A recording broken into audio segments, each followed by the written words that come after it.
আজকে আমি আপনাদের সাথে গোলাপ পিঠের রেসিপি শেয়ার করব। মাত্র দুটি উপকরণে তৈরি এই পিঠেটি দেখতে যতটা সুন্দর, খেতেও ঠিক ততটাই মুচমুচে আর রসালো, আর সহজেই কিন্তু আপনি এই পিঠেটি তৈরি করে নিতে পারেন।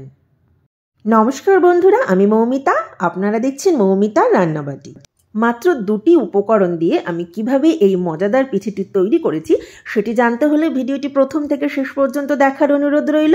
আর হ্যাঁ, ভিডিওটি ভালো লাগলে অবশ্যই একটা লাইক দিয়ে চ্যানেলটি সাবস্ক্রাইব করে আমার পাশে থাকবেন, আর পাশে থাকা বেল আইকনটি প্রেস করে অল অপশনটি অবশ্যই অন করে রাখবেন। তাহলে আমি যখনই নতুন কোনো ভিডিও আপলোড করব সাথে সাথে আপনার কাছে নোটিফিকেশন চলে যাবে। তাহলে আসুন সময় নষ্ট না করে এবার রেসিপিটি শুরু করা যাক।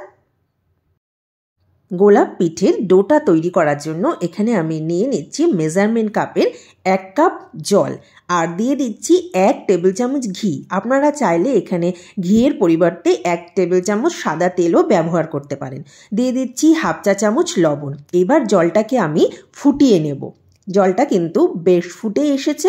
এইবার এখানে দিয়ে দেব এই মেজারমেন্ট কাপেরই 1 কাপ ময়দা, মানে যে কাপ মেপে আমি 1 কাপ জল নিয়েছিলাম সেই কাপেরই আমি 1 কাপ ময়দা এখানে দিয়ে দিচ্ছি।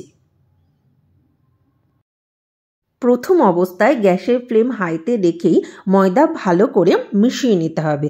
যখন জলটা শুকিয়ে এসছে অনেকটাই, এখন আমি গ্যাসের ফ্লেম লোতে দিয়ে ময়দাটা ভালো করে মিশিয়ে একটু সেদ্ধ করে নেব। এবার কিন্তু জলটা একদমই শুকিয়ে গেছে। আমি এবার গ্যাসটাকে বন্ধ করে দিচ্ছি। ময়দাটা খুব ভালো করে মিশে গেছে। এবার এটাকে ঢাকা দিয়ে 5 মিনিট রেস্টে রেখে দেব। 5 মিনিট পর ঢাকনাটাকে খুলে নিচ্ছি। ময়দাটা কিন্তু হাতে সহ্য করা যায় অতটাই ঠান্ডা হয়েছে। একদম ঠান্ডা হয়ে গেলে কিন্তু ময়দা মাখাটা ভালো হবে না। তাই উষ্ণ গরম থাকা অবস্থাতেই হাত দিয়ে চেপে চেপে ভালো করে ময়দাটাকে মেখে নিতে হবে, যেভাবে আমরা লুচি বা পরোটা তৈরি করার সময় ময়দা মেখে থাকি আর কি। এই ময়দাটা যত বেশি ভালো মাখা হবে পিঠেগুলো তত ভালো হবে, এবং ভাজার সময় একটা পিঠেও কিন্তু ভেঙে যাবে না। তাই ময়দাটাকে খুব ভালো করে চেপে চেপে একটা সফট ডো তৈরি করে নিতে হবে। ময়দা খুব সুন্দর করে মেখে নিয়েছি, দেখতেই পাচ্ছেন এটা কতটা নরম হয়েছে। এইভাবে ময়দাটাকে মেখে নিতে হবে। এবার এই ময়দার ডোটাকে আমি ঢাকা দিয়ে আরও 5 মিনিট রেস্টে রেখে দেবো। আমি এখানে গুড় দিয়ে সিরাপ তৈরি করে নেব। আপনারা চাইলে এখানে গুড়ের পরিবর্তে চিনি দিয়েও কিন্তু এই রসটা তৈরি করে নিতে পারেন, কিন্তু এখন শীতের সময় খেজুরের গুড় দিলে এর টেস্টটাই কিন্তু আলাদা হবে। সেই কারণেই আমি এখানে 1 বাটি জল দিয়ে দিয়েছি, আর দিয়ে দিচ্ছি একই বাটি 1 বাটি খেজুরের গুড়। এবার এই খেজুরের গুড় দিয়ে আমি একটা ঘন সিরাপ তৈরি করে নেব। প্রথম অবস্থায় গ্যাসের ফ্লেম হাইতে দিয়ে গুড় ভালো করে জলের সাথে মিশিয়ে নিতে হবে। এইবার গুড়ের রসটাকে বেশ খানিকক্ষণ হাই ফ্লেমে ফুটিয়ে নিতে হবে। রসটা ফুটে উঠলে এবার গ্যাসের ফ্লেম লোতে দিয়ে এটাকে বেশ খানিকক্ষণ জাল করে নিতে হবে। এখানে 1 তার বা 2 তার এরকম রস করার কোনো দরকার নেই, শুধু একটা চিটচিটে রস আমাদের দরকার। এভাবে খানিকক্ষণ ফুটিয়ে নিলেই কিন্তু গুড়ের রসটা তৈরি হয়ে যাবে। গুড়ের রস একদম তৈরি হয়ে গেছে। এবার এটাকে নামিয়ে ঠান্ডা করে নেব। 5 মিনিট পর ঢাকনাটাকে খুলে নিলাম। 5 মিনিট রেস্টে রাখায় ময়দার ডোটা কিন্তু আরও ভালোভাবে সেট হয়ে গেছে। এবার এটাকে আরেকটু ভালো করে মেখে নিচ্ছি।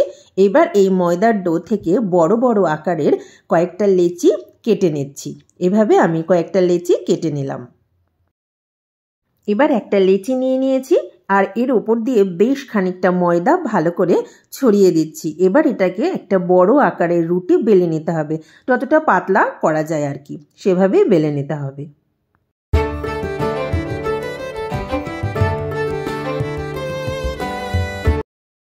ঠিক এরকম পাতলা করে আমি রুটিটাকে বেলে নিয়েছি। এবার আমি একটা ছোট গ্লাস নিয়ে নিয়েছি। আপনারা চাইলে যে কোনো বাটি বা কুকি কাটারও ব্যবহার করতে পারেন। এবার এই গ্লাসের সাহায্যে আমি ছোট ছোট আকারের কয়েকটা রুটি কেটে নিচ্ছি। এইভাবে আমি রুটিগুলোকে তৈরি করে নিচ্ছি।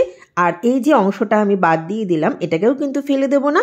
এই অংশটাকে আবার মেখে আমি আবার ছোট ছোট আকারের রুটি তৈরি করে নেব। এই ছোট ছোট রুটিগুলো কিন্তু সমান আকারেরই হতে হবে, তাহলে প্রত্যেকটা ফুলের পাপড়িও সমান হবে। এইভাবে আমি অনেকগুলো ছোট ছোট রুটি তৈরি করে নিয়েছি।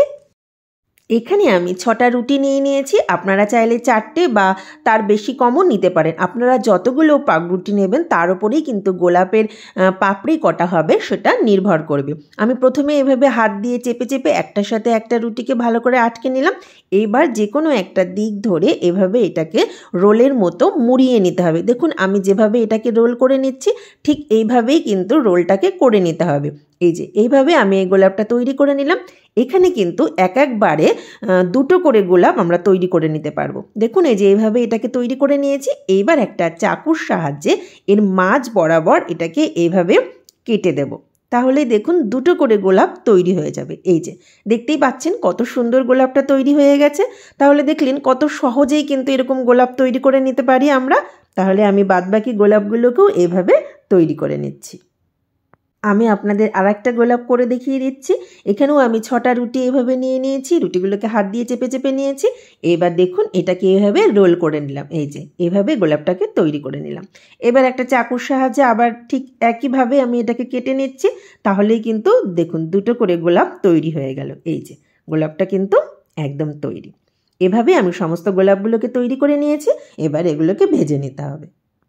এবার তৈরি করে রাখা গোলাপ পিঠেগুলো ভাজার জন্য আমি গ্যাসে সাদা তেল গরম করতে দিয়ে দিয়েছি। তেলটা গরম হয়ে এসেছে। এবার আমি এই পিঠেগুলোকে তেলের মধ্যে দিয়ে দিচ্ছি। এই যে ঠিক এরকম তেলটা ঠিক এরকম গরম থাকতে হবে, খুব বেশি গরম করার কোনো দরকার নেই। আমি একে একে এই পিঠেগুলো এবার এই তেলের মধ্যে দিয়ে দিলাম। গ্যাসের ফ্লেম লোতে দিয়ে এই গোলাপগুলোকে গোল্ডেন ব্রাউন করে ভেজে নিতে হবে। এই ভাজার কাজটা কিন্তু অবশ্যই গ্যাসের ফ্লেম লোতে রেখেই করতে হবে।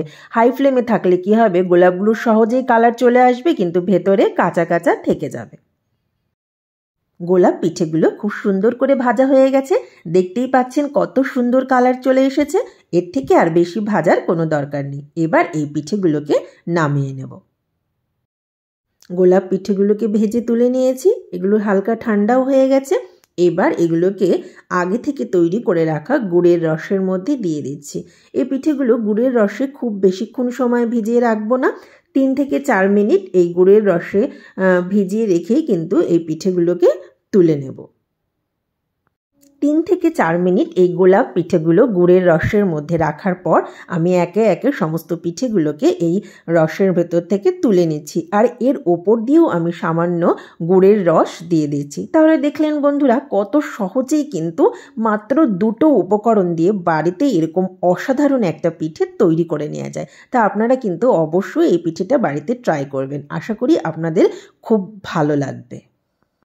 আমি আপনাদের একটা পিঠে ভেঙে দেখাচ্ছি যে এই পিঠেটা কতটা রসালো আর মুচমুচে হয়েছে। আশা করি আপনারা বুঝতেই পাচ্ছেন যে পিঠেটা কতটা রসালো হয়েছে আর এটা কিন্তু ততটাই মুচমুচে হয়। আমি আপনাদের একটু দেখানোর চেষ্টা করছি। দেখুন পিঠেটা কতটা মুচমুচে হয়েছে।